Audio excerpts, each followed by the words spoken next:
देश को मनुवाद ने अपनी मुट्ठी में जकड़ा हुआ था, तब भी हमारे महापुरुष इस देश के अंदर संघर्ष कर रहे थे। तब भी हमारे महापुरुष इस देश के अंदर संघर्ष कर रहे थे। संत शिरोमणि सदगुरु रविदास जी महाराज और समाज के लिए लगातार संघर्ष हमारे महापुरुषों ने किया। इस देश के लिए लगातार संघर्ष हमारे महापुरुषों ने किया। आज बात हो रही है संत शिरोमणि सदगुरु रविदास जी महाराज जी की, बात हो रही है बाबा साहब डॉक्टर भीमराव अम्बेडकर साहब की, जिन्होंने ये जो समाज, ये शोषित वंचित समाज जो यहाँ पर बैठा है, जिसे हजारों सालों से प्रताड़ित किया गया है। मैं कुछ कहना चाहता हूँ, गौर से सुनना मेरी बात को। जिस व्यवस्था ने आप लोगों को हजारों साल से प्रताड़ित किया, जिस व्यवस्था को बाबा साहब डॉक्टर भीमराव अम्बेडकर साहब ने 1956 में ठुकरा दिया, वो व्यवस्था आप लोगों के लिए आज मुसीबत बनकर खड़ी है। और उस व्यवस्था को ही हमारे नेताओं के द्वारा आज फिर से तुम पर थोपा जा रहा है। उस व्यवस्था को फिर से तुम पर थोपा जा रहा है। जिन लोगों ने हमारा हजारों साल से शोषण किया, जिन लोगों ने बाबा साहब के रास्ते में रुकावट पैदा की, जिन लोगों ने बाबा साहब के कारवा को खत्म करने का काम किया, और उनके बाद 15 मार्च 1934 में पंजाब की धरती पर जन्मे, जिन्हें बहुजन नायक के नाम से जाना जाता है, साहब माननीय कांसीराम जी, कांसीराम साहब ने समाज के लिए वो संघर्ष किया, वो त्याग किया, वो बलिदान दिया जो शायद आज के समय में कोई दे नहीं सकता। उनके बताए गए मार्ग पर चल सकता है, उनके बताए गए मार्ग पर चलकर इस समाज को आगे बढ़ा सकता है, लेकिन माननीय कांसीराम साहब जैसा कोई व्यक्ति बन नहीं सकता। समय समय पर हमारे महापुरुषों ने इस समाज के लिए संघर्ष किया है, इस समाज के लिए बलिदान दिया है। तो क्या हमारा इतना भी कर्तव्य नहीं बनता है कि जब महापुरुषों की विचारधारा की बात हो, जब महापुरुषों की विचारों की बात हो, तो हमें अपने महापुरुषों के विचारों को शांतिपूर्ण बैठकर ग्रहण करना चाहिए, हाथ उठा करके शांतिपूर्ण बैठ के सुनना चाहिए ना। तो आप लोग ये निश्चय कर लीजिए, प्रण कर लीजिए कि जब भी कहीं महापुरुषों के विचारों की बात होगी, वहां हम शांतिपूर्ण तरीके से अपने महापुरुषों के विचारों को सुनने का काम करेंगे। अब बात आती है वर्तमान पर, मैं पॉइंट पर आ रहा हूं। बात आती है वर्तमान पर। आप लोगों को सोची समझी साजिश के तहत वर्तमान में देखिए, कुछ लोगों के दिमाग में ये भी बात होगी कि घुमा फिरा के राजनीति पर लाकर बात टेक दी, लेकिन आप लोगों की समस्या का समाधान, आपको शोषण मुक्त कराने का समाधान सिर्फ और सिर्फ एक ही रास्ता है, इस देश की सत्ता को हथियाना, इस देश की सत्ता पर आपका काबिज हुई, और वो माननीय कांसीराम साहब ने अपने समय पर करके दिखाया है। मैं आपको इतना बताना चाहता हूं कि भजन के माध्यम से, कीर्तन के माध्यम से, कथा के माध्यम से ऐसे ऐसे लोग समाज को जागरूक करने पर लगे थे और आज भी कर रहे हैं। ऐसे ऐसे लोग समाज को जागरूक कर रहे हैं, उनके रास्ते में रुकावट पैदा करने के लिए।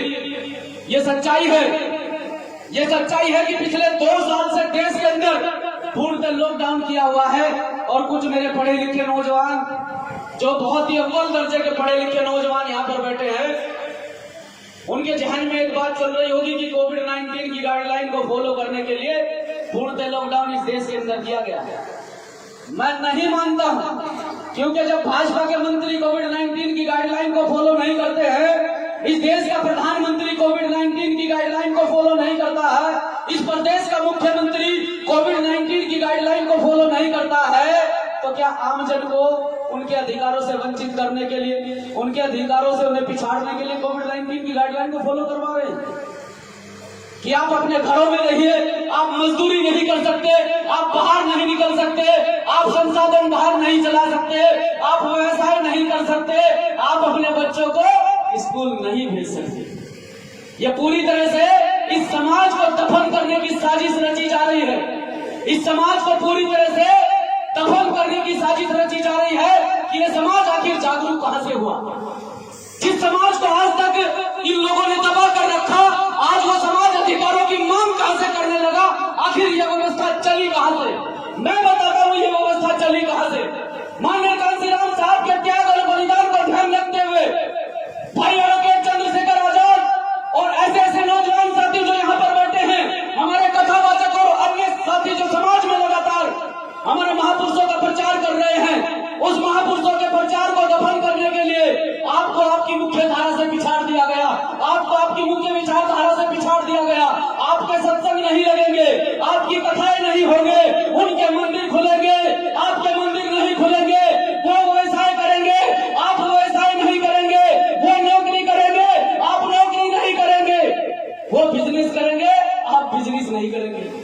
गरीब आदमी तो पिसा है लॉकडाउन में, एक गरीब आदमी ही तो पिसा है लॉकडाउन में। क्या किसी टाटा अंबानी के घर में कोई कमी आई है? नहीं आई ना। आप लोगों को पूरी तरह से आप ही के देश में गुलाम बनाने की साजिश ये सरकार रच रही है। आप लोगों को अंदाजा भी नहीं होगा, क्योंकि ये प्रत्यक्ष अप्रत्यक्ष रूप से आप लोगों को कहीं ना कहीं चोट पहुंचाने का काम करते हैं। अप्रत्यक्ष रूप से आप लोगों को चोट पहुंचाते हैं। आप छोटे से सिंपल से साधारण से सवाल का जवाब दीजिए। पिछले 2 साल से ऐसे कितने बच्चे जो यहाँ पर बैठे हैं और कितने गार्जियन ऐसे हैं जो मेरे इस सवाल का जवाब दे सकते हैं? मेरा सवाल एक है कि पिछले 2 साल से ऐसे कितने बच्चे हैं जो प्राइमरी स्कूल के माध्यम से, जिन्होंने 2 साल से लगातार शिक्षा ग्रहण की, जिन्होंने 2 साल से लगातार स्कूल में गए हो, बस कोविड-19 का हवाला दे दिया। उनके बच्चे आज भी इंग्लिश मीडियम में पढ़ रहे हैं। उनके घरों में अच्छी डिवाइस है, उनके घरों में लैपटॉप है, मोबाइल है, लेकिन एक 200, 300, 400 रुपए की दिहाड़ी मजदूरी करने वाला व्यक्ति जो अपने बच्चे को प्राइमरी स्कूल में पढ़ाता है, क्या वो 10-20 हजार रुपए का मोबाइल अपने बच्चे को दे सकता है? क्या वो 70-80 हजार रुपए का लैपटॉप अपने बच्चे को दे सकता है? तो उन्होंने रणनीति बनाई, आप लोगों को पूरी तरह से शिक्षा से पिछाड़ दिया गया, क्योंकि इन्हीं प्राइमरी स्कूल से निकलकर आपके मास्टर भी बने हैं, आपके डॉक्टर भी बने हैं, आपके पुलिस में भी लोग गए हैं, आपके इंजीनियर भी बने हैं, आपके बीच में बैठे हैं। तो कहीं ना कहीं आप लोगों को पूरी तरह से शिक्षा से पिछाड़ने के लिए, ये लोग मजबूत कहां से होकर चले हैं, शिक्षा से पिछाड़ने के लिए पूरी तरह से आप लोगों को सोची समझी रणनीति के तहत आपके घरों में कर दिया गया। कभी हमने सवाल नहीं किया कि जब कहीं चुनाव होता है तो भाजपा के मंत्री हजारों की संख्या में रैलियां करते हैं। जब इस देश के अंदर हजारों की संख्या में रैलियां हो सकती हैं, तो क्या स्कूल नहीं खुल सकते? स्कूल भी खुल सकते हैं, लेकिन हमने सवाल नहीं किया। हम सिर्फ अपने घर तक, अपने गांव तक सीमित रह गए। हमने कभी ये नहीं सोचा कि जो बच्चा आज अनपढ़ रह जाएगा, कल को उसका भविष्य क्या होगा। जो बच्चा आज अनपढ़ रह जाएगा, कल को उसका भविष्य क्या होगा। इस गांव से भी मात्र 10 से 15% इंग्लिश मीडियम में बच्चे पढ़ते होंगे, नहीं तो सारे खिचड़ी वाले में पढ़ते हैं। पढ़ते कि नहीं पढ़ते? सच्चाई है। अब 2 साल से खिचड़ी वाले का खुल नहीं रहे, कहा जा रहे हैं 2 साल से खिचड़ी वाले स्कूल खुल नहीं रहे हैं, तो इंग्लिश मीडियम में भेजे हैं। इंग्लिश मीडियम में हमारा बहुत नहीं भेजे हैं। तो आपको समझना पड़ेगा, आपको जानना पड़ेगा। जो कोई व्यक्ति आपको ये कहता है कि देश के अंदर कोरोना जैसी महामारी है, आप फिर भी यहाँ बैठकर कथा वाचक को बुलाकर यहाँ कथा का आयोजन करा रहे हैं, आप यहाँ पर भीड़ इकट्ठा कर रहे हैं, तो आप उनसे सवाल करना कि आपकी रैलियों में हजारों की भीड़ इकट्ठा होती है, तब तो आपने कोविड-19 का हवाला नहीं किया। तो आपको बताना चाहता हूं कि साथियों, ये समाज अगर शिक्षा से पिछड़ गया, मैंने कोई अब तक किसी प्रकार से राजनीति को लेकर बात नहीं की है, लेकिन बता रहा हूं कि आप अपने आप को तभी मजबूत कर सकते हैं जब आपका शिक्षा का स्तर मजबूत होगा। जिस समाज का शिक्षा का स्तर गिर जाता है, वो समाज पतन की ओर होता है, उस समाज का पतन निश्चित है। तो सबसे पहले आपको शिक्षा अपने घरों तक लेकर जानी पड़ेगी, अपने बच्चों को शिक्षित बनाना पड़ेगा। और शिक्षा वो शेर नहीं का दूध है जो पीता है वो डांटता है। बात कर रहा था मैं हजारों साल से गुलामी की, जिस समाज को इस मानवाधिक व्यवस्था के द्वारा हजारों साल से गुलाम बनाया गया। आज भाई एडवोकेट चंद्रशेखर आजाद को,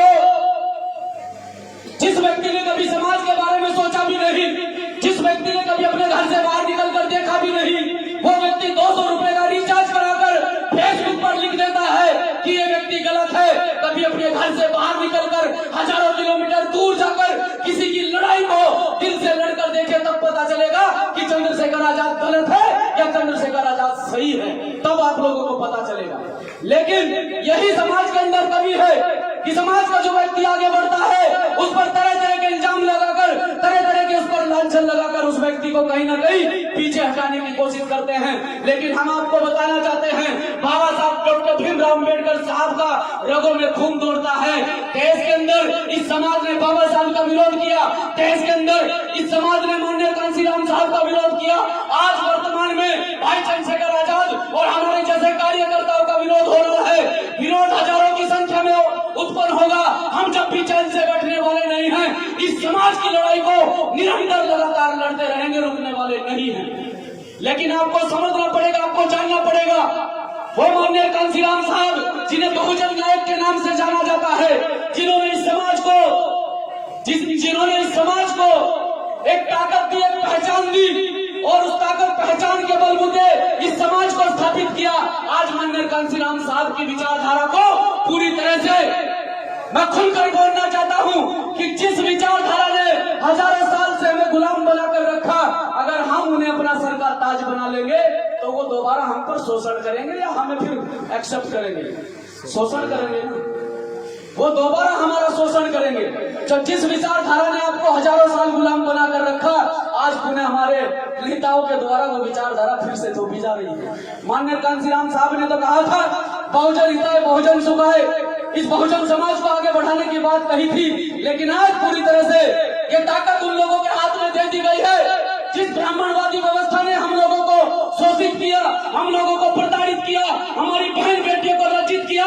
फिर से ये ताकत उन लोगों के हाथ में दे दी गई और देश के अंदर फिर से हमारे नेताओं के द्वारा ब्राह्मण सभाएं लगाई जा रही है, ब्राह्मण सभाएं लगाई जा रही है, ब्राह्मण सम्मेलन कराए जा रहे हैं। तो मैं कहना चाहता हूं बहुजन समाज के नौजवान साथियों से कि भटकिएगा नहीं, अपने संतुलन को खोइएगा नहीं, आप एक जगह अडिग होकर कार्य करते रहिए, कामयाबी आपको एक दिन जरूर मिलेगी। और हम भी आपसे वादा करते हैं कि किसी भी प्रकार से हमारे पैर डगमगाने वाले नहीं हैं। आप सभी साथियों ने मुझे सुनने का मौका दिया और सभी साथियों ने मुझे गौरपूर्वक सुना। आशा करता हूं, उम्मीद करता हूं कि आप इस बात पर गौर करेंगे और आगे से जो भी वक्त आप लोगों के बीच में आएगा, जो भी आप वक्ता आप लोगों के बीच में अपनी बात रखेगा, उम्मीद करता हूं कि गौरपूर्वक उनकी बात सुनने की कोशिश करना, क्योंकि ये भीम आर्मी का एक छोटा सा सिपाही आप लोगों के बीच में बोल रहा है कि आज तक आपको भीम आर्मी ने निराश नहीं किया होगा। भीम आर्मी का प्रत्येक साथी, प्रत्येक कार्यकर्ता आपके सुख में दुख में आपके साथ खड़ा नजर आया होगा। तो आपसे उम्मीद करते हैं कि आप भी भीम आर्मी के साथियों का साथ देने का काम करें। जय भीम, जय भीम।